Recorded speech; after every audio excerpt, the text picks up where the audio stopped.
France price எல்லாம் எப்படி இருக்கீங்க? நல்லா இருக்கீங்களா? ஓகே ஃப்ரான்ஸ், இது ஒரு ஆரோக்கியமான வசனங்கள் 1, 2ன்னு ஆரோக்கியமான வசனங்கள் என்ற தலைப்பில் நம்ம ஒவ்வொரு நாள் ஒவ்வொரு வசனமும் நம்ம தியானிக்க போகிறோம் ஃப்ரெண்ட்ஸ். வாங்க ஃப்ரெண்ட்ஸ், ஒரு குட்டி வசனம் தியானிக்க போகிறோம். வாங்க ஃப்ரெண்ட்ஸ், நம்ம எல்லாம் சேர்ந்து நம்ம பார்க்கலாம். வாங்க ஃப்ரெண்ட்ஸ், 1 கொரிந்தியர் 1வது அதிகாரம் அதனுடைய 27வது வசனம் ஃப்ரெண்ட்ஸ். நான் வாசிக்கிறேன் ஃப்ரெண்ட்ஸ். ஞானிகளை வெட்கப்படுத்தும்படி தேவன் உலகத்தில் பைத்தியமானவரை தெரிந்து கொண்டார். பலமுள்ளவர்களை வெட்கப்படுத்தும்படி தேவன் உலகத்தில் பலவீனமானவர்களை தெரிந்து கொண்டார். ஓகே ஃப்ரெண்ட்ஸ், தான் ஒரு குட்டி வசனம்.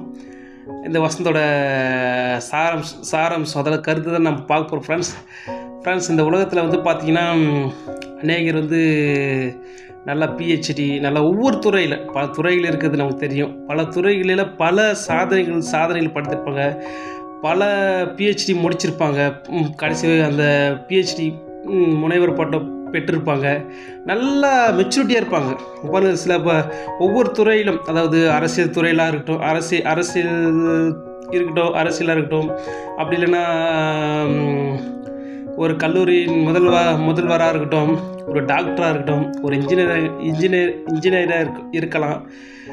அப்புறம் பார்த்தீங்கன்னா அதுமாதிரி ஒவ்வொரு துறையில் நல்லா படித்து தேறி நல்ல ஒரு மெச்சூரிட்டியாக இருக்கலாம் ஃப்ரெண்ட்ஸ்.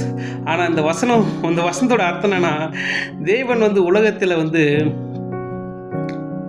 பைத்தியம் தெரிந்து கொண்டார். ஏன் அப்படின்னா, இதுக்குன்னா இந்த வசனத்தோட அர்த்தம் நமக்கு கொஞ்சம் புரியாத மாதிரி தான் இருக்கும். அதாவது என்ன ஃப்ரெண்ட்ஸ், இந்த உலகத்தில் இருக்கிற நல்லா படித்து நல்லா பட்டம் பெற்று உயர் அதிகாரிகள், நல்ல கவர்மெண்ட் எம்ப்ளாயி, நல்லா பெரிய பெரிய தலைவர்கள் பார்த்தோன்னா எல்லா துறையிலும் பார்த்து நல்லா பெரிய சாதனை படிச்சிருப்பாங்க. நல்ல ஒரு மெச்சூரிட்டி அதாவது முதிர்ந்த ஒரு மனப்பக்குவம். எனக்கு தெரிஞ்சு நல்லா எல்லா மதம், ஜாதி, இனம் அதெல்லாம் வேறுபாடு இல்லாமல் எல்லா துறையிலையும் எல்லா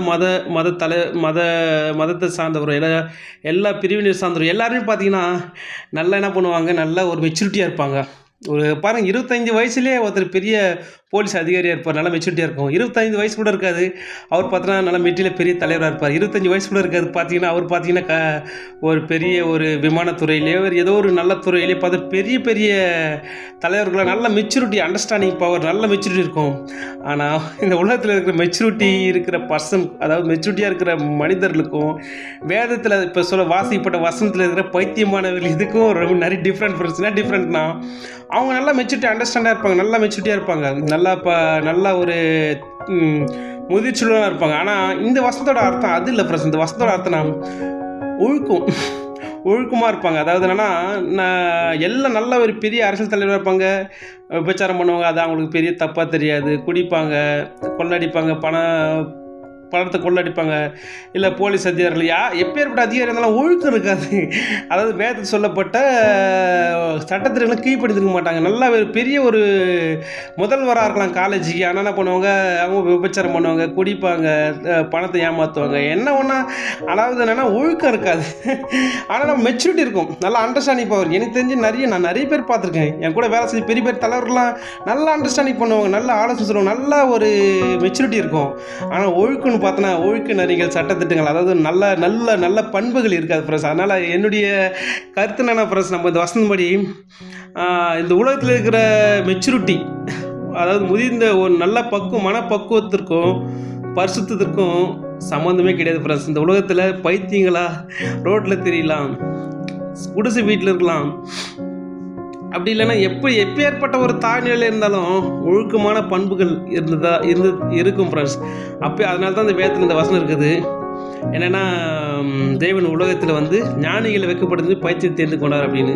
ஒன்றுமே இருக்காது ஃப்ரெண்ட்ஸ், எளிமையாக இருப்பாங்க. அவங்க பார்த்து நல்ல பண்புள்ளவர்களாக இருப்பாங்க, ஒழுக்கமாக இருப்பாங்க, ஒரே மனைவி கூட வாயிருப்பாங்க. நம்ம நிறைய சட்டத்தில் போட்டு வரோம்ல, நம்ம தெரியும் ஃப்ரெண்ட்ஸ். அதனால் இந்த உலகத்தில் இருக்கிற மெச்சூரிட்டிக்கும் பரிசுத்திற்கும் சம்மந்தமே கிடையாது ஃப்ரெண்ட்ஸ். இந்த உலகத்தில் எப்பேற்பட்ட பெரிய நல்ல மெச்சூரிட்டி, அண்டர்ஸ்டாண்டிங் பவர், நல்ல ஒரு புரிந்து கொள்ளுகிற மனப்பான்மை, நல்ல போதிக்கிற மனப்பான்மை, டீச்சராக இருக்கலாம், போதிக்கிற மனப்பான்மை, போலீஸ் அதிகாரியாக இருக்கலாம், அரசியல் தலைவர்களாக இருக்கலாம், எவ்வளோ எல்லா துறையிலும் பெரிய நல்ல ஒரு மெச்சூரிட்டி, அதாவது நல்ல ஒரு முதிர்ந்த மனப்பக்குவம் இருக்கலாம். ஆனால் வேதத்தில் வேதத்துக்கும் அதுக்கும் சம்மந்தமே இல்லை ஃப்ரெண்ட்ஸ். வேதத்தில் என்ன சொல்லப்பட்டிருக்குன்னா, ஒழுக்கமான காரியம், கடவுள் கொடுத்த சட்ட திட்டங்கள் அதுதான் முக்கியம் ஃப்ரெண்ட்ஸ். அதனால தான் இந்த உலகத்தில் பார்த்தீங்கன்னா, அதனால தான் இந்த வேதத்தில் இந்த வசனம் வாசித்தோம். உலகம் என்ன பண்ணும், அவங்களை ஞானியாக பார்க்கும், நல்லா பெரிய ஆளாக பார்க்கும். ஆனால் பரிசுத்தத்திற்கும் அதுக்கும் சம்மந்தமே கிடையாது ஃப்ரெண்ட்ஸ். பரிசுத்தம்னா ஒழுக்கமான காரியம் தான் ஃப்ரெண்ட்ஸ். அதை நம்ம இந்த சட்டத்திற்கு போட்டு வரோம், நம்ம பார்த்தா தெரியும் ஃப்ரெண்ட்ஸ். அதனால் எவ்வளோ பேர் எனக்கு ஒரு விஷயம் என்னென்னா, யாரும் ஒழுக்கமாக ஒவ்வொரு பிள்ளைகளுக்கு நான் சொல்கிற ஒரு தாட்ஸ் என்னென்னா, அவங்க உயர்ந்த அதிகாரியாக இருக்கிறாங்க, ஒழுக்கமே இல்லை. அவங்க பெரிய கோடீஸ்வரராக இருக்கிறாங்க, ஆனால் ஒழுக்கமே கிடையாது, ஒழுக்கிட்டு வாயிறாங்க. பெரிய அரசியல் தலைவராக இருக்காங்க, பெரிய மத போதகராக இருக்கிறாங்க, பெரிய தலைவராக இருக்கிறாங்க, ஆனால் ஒழுக்கமே கிடையாது. ஆனால் அவங்க கடையில் பணம் இருக்குது, பேர் இருக்குது, புகை இருக்குது, பெரிய நல்லா நடிகராக இருக்கிறாங்க, பெரிய ஒரு ஸ்டாராக இருக்கார் அப்படின்னு சொல்லிட்டு ஒழுக்கமாக வாயிற பிள்ளைகள் வருத்தப்படலாம். எனக்கு அது மாதிரி வருத்தம் வந்துருக்கு ஃப்ரெண்ட்ஸ். தயவுசெய்து ஒரு ரெக்வஸ்ட் சொல்கிறேன் ஃப்ரெண்ட்ஸ், நீங்கள் அதை பற்றி கவலையப்படாதீங்க. அவங்க பார்க்கட்டும், அவங்க இருப்படி இருக்கட்டும். ஆனால் நம்ம ஒழுக்கமான ஃப்ரெண்ட்ஸ். அதனால் நம்ம சோர்ந்து போகக்கூடாது. என்னடா கடவுள் இது, என்னடா வாழ்க்கைன்னு நம்ம வெறுத்து போயிடக்கூடாது. நம்ம ஒழுக்கமான ஃப்ரெண்ட்ஸ். என்ன சுபத்திரம் துன்பம் எது வந்தாலும் ஆண்டவருடைய கட்டளை விட்டு கடவுளுடைய கட்டளை விட்டு நம்ம மீறக்கூடாது. இப்போ ஏற்பட்ட இழப்பாக இருந்தாலும் சரி, தோல்வியாக இருந்தாலும் சரி, வேதனை வியாபாரம் எதுவாக இருந்தாலும் ஒழுக்கமான ஃப்ரெண்ட்ஸ். அதுதான் என்னுடைய செய்திகளின் மைய நோக்கமே ஒழுக்கமான ஃப்ரெண்ட்ஸ். அப்படி ஒழுக்கமாக வாழும்போது இந்த பூமியில் நமக்கு ஒன்றும் இல்லைனா கூட பரவாயில்ல ஃப்ரெண்ட்ஸ். நம்ம பரலோகத்தில் நம்ம சமாதானமாக சந்தோஷமாக மகிழ்ச்சியோடு நம்ம வாழ்விட்டு நம்பிக்கையோடு, எனக்கு நம்பிக்கை இருக்குது ஃபஸ்ட், நீங்களும் நம்புறேன்னு நான் நினைக்கிறேன். ஆனாலும் இந்த பூமியில் ஒவ்வொருத்தரும் பாடல் உண்டு தான் ஃப்ரெண்ட்ஸ். அதனால் அதை பார்த்து சோர்ந்து போகக்கூடாது ஃப்ரெண்ட்ஸ். ஓகே ஃப்ரெண்ட்ஸ், தாசம் புரோஜ்மார் நம்புறேன். Okay friends, bye friends, make it nice day, God bless you, bye friends, bye.